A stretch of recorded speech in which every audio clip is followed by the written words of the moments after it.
Buenos días, tengan todos ustedes. Soy el pastor Daniel Villarreal. Hoy es domingo 26 de abril de 2020.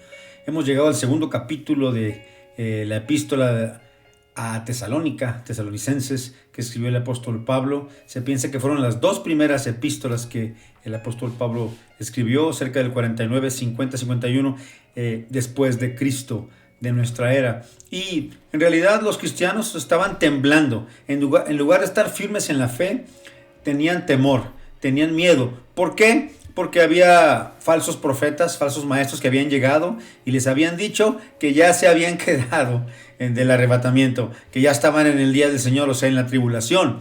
Porque pues había mucha persecución, les habían quitado sus hogares a muchos, vendido sus propiedades. El emperador romano se creía Dios y hacía unas leyes en contra de los cristianos y decía, pues este es el anticristo. Y aquí Pablo entra en escena. Dice el capítulo 2, versículos 1 al 12. Hermanos, con respecto a la venida de nuestro Señor Jesucristo y nuestra reunión con Él, les rogamos. O sea, con respecto al arrebatamiento, ¿sí? Nuestra reunión con Él en las nubes, lo vimos el capítulo 4 de Primera Tesalonicenses. El Señor mismo, con voz de mando, con trompeta de Dios, descenderá del cielo. Nos acordamos, ¿verdad? Con respecto al arrebatamiento, les pido que no cambien fácilmente de manera de pensar. No se dejen engañar, ¿sí? No se dejen asustar por nadie, ni siquiera por un espíritu, ni por palabra o por carta, que aún pretenda que sea mía esa carta, diciendo que el día del Señor ya llegó. No había llegado el día del Señor, los dice en el versículo 3. De ninguna manera se dejen engañar, porque ese día no vendrá sin que antes venga la apostasía y se manifieste el hombre de pecado, es decir, el hijo de perdición. Hermanos, es necesario que entendamos los tiempos y las sazones que el Padre ha puesto y cuál es su programa. Hoy vemos apostasía. Es necesario que haya apostasía. Muchas iglesias tristemente no están predicando la palabra de Dios. En el primer siglo no había duda. Todos creían en Jesucristo, en que se había hecho carne, había hecho milagros, murió, resucitó, dijo que volvería. No había duda. Pero hoy, ¿qué tal hoy? 2000 años después, y estamos todavía con dificultades. En lo básico no estamos de acuerdo. No, todavía hay revelaciones, aunque se opongan a la Biblia. Terrible, triste. La apostasía es gente que una vez creyó y está dejando las verdades profundas, ¿sí? Entonces sigue diciendo, de ninguna manera se dejen engañar, ¿sí? De hecho, Jesús lo dijo en Mateo, la primera señal antes de la segunda venida de Cristo, o sea, en este caso de la manifestación, 7 años después de la tribulación, vendrá Cristo. No hay fecha para el arrebatamiento. Pero después del arrebatamiento, cuando se firme el tratado del anticristo con los judíos, a partir de ahí, 7 años. Y serán los juicios más terribles. No somos de la noche, somos del día. No fuimos hechos para la tribulación. Qué malos los falsos maestros que habían asustado a los cristianos del primer siglo, ¿verdad? A los cristianos de Tesalónica. Por eso Pablo siente la necesidad de escribirles esto, ¿sí? Dice el versículo 4, hablando del anticristo, el cual se opone y se enfrenta a todo lo que se llama Dios o es objeto de culto.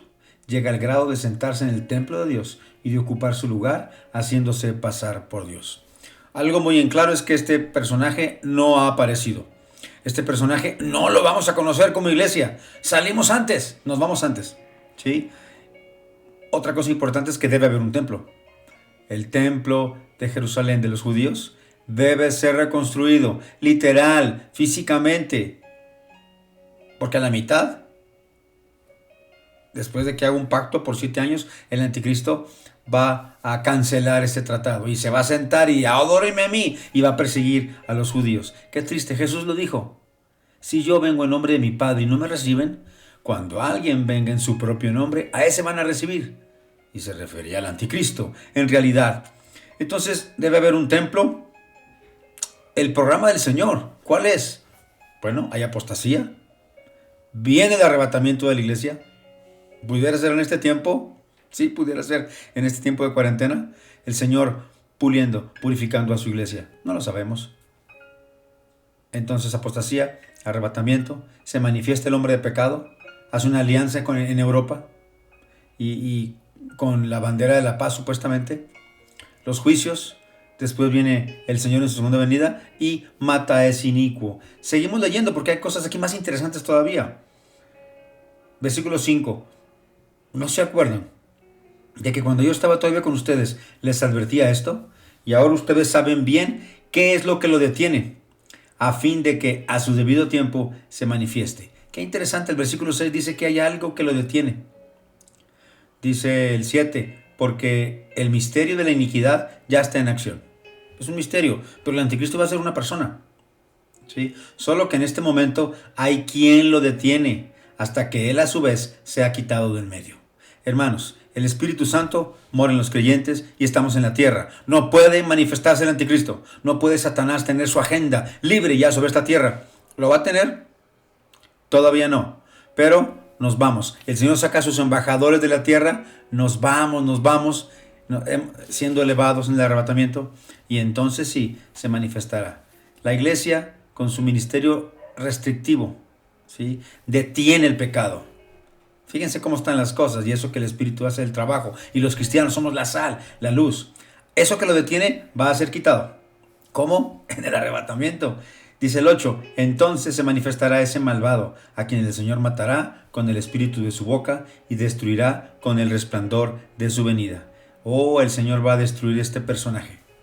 La llegada de este malvado, que sobre Satanás vendrá acompañada de gran poder y de señales y prodigios engañosos, con toda falsedad e iniquidad para los que se pierden por no haber querido recibir el amor de la verdad para ser salvos. Todo aquel que hoy no quiera recibir la verdad, rechaza a Cristo, todos ellos van a ser engañados por el anticristo. Entonces, ¿quién va a creer? Hay mucha gente hoy en día que no ha entendido el evangelio. Sinceramente, no lo ha rechazado, no lo ha entendido, no reconoce que es pecador. Por eso, dice, durante el tiempo de la tribulación, versículo 11, Dios les envió un poder engañoso para que crean a la mentira. Oh, van a creer la mentira. Si no quieres creer la verdad hoy, llegará un día en que creerás la mentira. Eso pasa cuando rechazas el evangelio de Cristo. Llega alguien a tu casa, toca la puerta y te lleva la mentira. Alguna secta posiblemente. Dice el 12, a fin de que sean condenados todos los que lejos de creer la verdad se deleitaron en la injusticia. ¿Hay gente que se deleita en la injusticia hoy? Así es. El misterio de la iniquidad ya está vigente, ya está trabajando. Los cristianos estamos en los últimos tiempos. Alerta, alerta, estemos en alerta. Cristo viene pronto, viene por su iglesia, nos levanta. Brillemos, pidamos perdón, compartamos el evangelio. Tengamos cuentas claras y cortas con todas las personas. Obedezcamos a las autoridades. Sí, que hay otros planes, otra agenda, ¿qué importa? Obedezcamos. Confiamos en lo que Dios está haciendo, no en lo que el malvado está haciendo. Dios te bendiga en esta mañana y te guarde esta palabra. Nosotros estamos hechos para cosas mayores, cosas más grandes. Cristo en nosotros, la esperanza de la gloria. Dios te bendiga y te guarde. No estaremos en la tribulación, no somos para el día del Señor. El día del Señor es de juicio sobre esta tierra, el día de Jehová Todopoderoso. Arrepintámonos y podamos estar listos para la venida del Señor. Bendiciones.